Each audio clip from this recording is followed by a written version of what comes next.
I found this map and I was so excited. It's just such an easy tool, and it's one that actually provides a bit of a sense of relief. Guten gardening, everybody. Well, it finally feels a bit more like winter here toward the end of February in Zone 5, Wisconsin. And I say finally because we've actually had quite a few days where the temperatures have been above average. And actually today's a bit of an anomaly. You can see we got a little bit of dusting of snow in the background, but over the next 2 days, we're supposed to see temperatures as high as, get this, 64 to 65 degrees Fahrenheit. And it's just been a weird winter. And that got me thinking about the different fruit trees and other things we have going on outside. And I wanted to check in on them today and talk to you about a new tool, something, a new website that I learned about that I thought would be pretty interesting and maybe helpful when it comes to knowing about chill hours for your fruit trees. But first, let's go take a look at our garlic. Clear a place to sit down here. It's about 13 degrees Fahrenheit, in case you're wondering. And this is the bed where we grew our garlic in last year. This is Keene garlic. And I would say that last year's harvest was our first really good harvest. Really the first time that we had that really nice organic seed garlic. And then I took some of the biggest cloves from that harvest and I planted it in this bed. This is an 18 square foot bed. And as I look through here, I can actually see a couple of spots where it looks like some of the garlic may have sprouted out here. You see the green right there above this hay, but I've got a nice layer of hay in here. One of the questions that came up recently was whether or not we had seen any of our garlic because of that abnormally warm temperatures. And I can say right now that everything looks like it's tucked under here pretty well. Now, that being said, I'm not overly concerned. I know garlic goes through those phases of warming and cooling, and that's part of the process of this garlic developing. So yeah, I'm not too worried about that, but I thought it'd be interesting to show you to see if there was anything happening, because I know even in this area, some of our closer neighbors here have definitely seen some development, the greens popping up, but I don't think that's anything we need to worry about right now. All right, let's take a look at our fruit trees. Now, we've only been growing fruit trees here for about 3 years, and so we're just at that point where we're starting to get some of our fruit on a pretty regular basis. Last year was the first year we got our peach harvest. Those were absolutely delicious. The skin was a little bit bitter on them, but the interior was really nice and sweet. We've got a bunch of fruit trees here. This is a plum tree, a 2-in-1 plum tree that we got from Fast Growing Trees. And one of the things that we know is that a lot of these trees, they need a certain number of chill hours. I'll give you an example. This Hosui Asian pear needs approximately 450 chill hours. And a chill hour is defined as a time when the temperature is between 32 degrees Fahrenheit and 45 degrees Fahrenheit, so 0 to 7 degrees Celsius.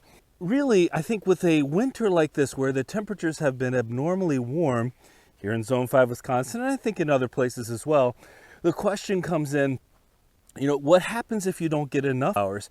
And really the problem can be, and one of the problems can be at least, that the plant can not go fully dormant, not produce well the next season.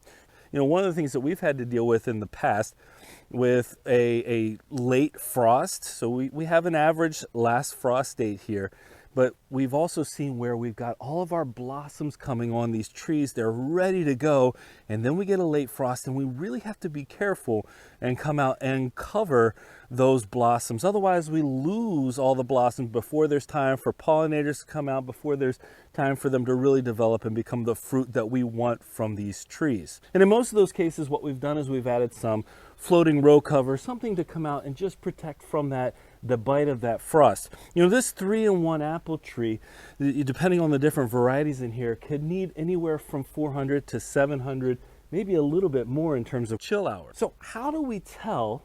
I guess we could try to do the math ourselves and figure that out, although that seems like a bit of work there. But how can we tell the number of hours from this season? How do I know, for example, if this peach tree, which requires about 600 hours, and the various varieties require different hours, but how do I know if this has received enough of those hours? Well, the Midwestern Regional Climate Center, which is located out of Purdue University, has a map of the U.S. And that map of the U.S. has a calculation for every part, as far as I could tell, of the lower 48 anyway, every part and shows the total number of hours on an updated basis. The one that I was looking at, the map today, has an update as of yesterday. And I can see in our area that we've had about 600 hours, which is plenty for just about everything that I have growing here. And we still have some time left. But this is interesting to me because, one, if I'm thinking about growing trees, fruit trees, on my property for the first time, I need to take my hardiness zone into consideration. I need to take those number of chill hours into consideration, at least to some extent, because not every fruit tree is going to grow well in every place. And if I need a low number of hours, let's say I live in a higher growing zone where I get fewer than 50 per year, there are some trees that I'm not going to be able to grow, some fruit that I can't grow based on that number alone. And so I think this map is an incredible tool for people who are thinking about buying fruit trees, who are sitting there saying, well, what am I looking at for this year? Now, there are other websites that you can go to look at the average, the historical average for your growing area.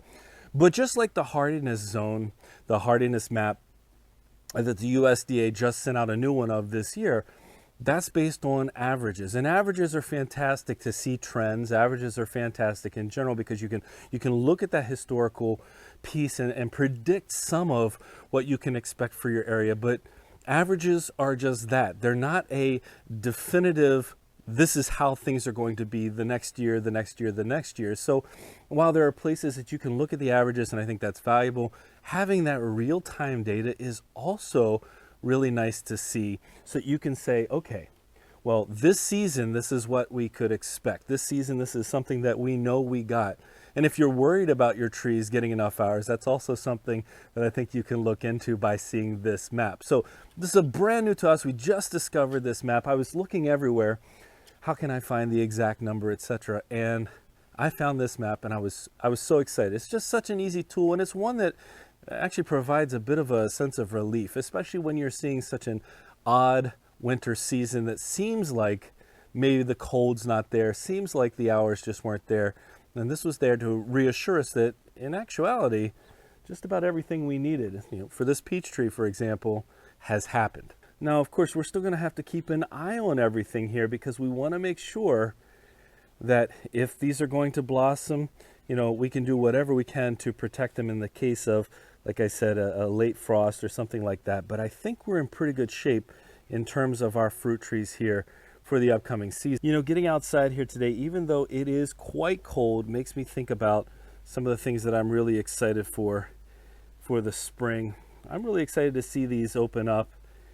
I'm excited for being able to come out here and plant all the growth that we can expect to have out here, the future apples that are planning to appear on this tree. And while we can't guarantee the fruit production here, it's good to know that we've definitely chosen varieties of fruits that are a good fit for our growing area and that they should have been taken care of this winter in line for good production next season.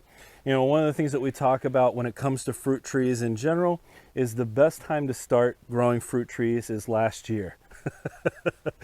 What I mean by that is the sooner the better, because once you start seeing production from your fruit trees, you're just going to wish you had started earlier and earlier and earlier. And there's nothing that you can do about it at that point, but get in there. If you haven't tried growing fruit trees, there are plenty in most growing zones that are actually going to be a good fit.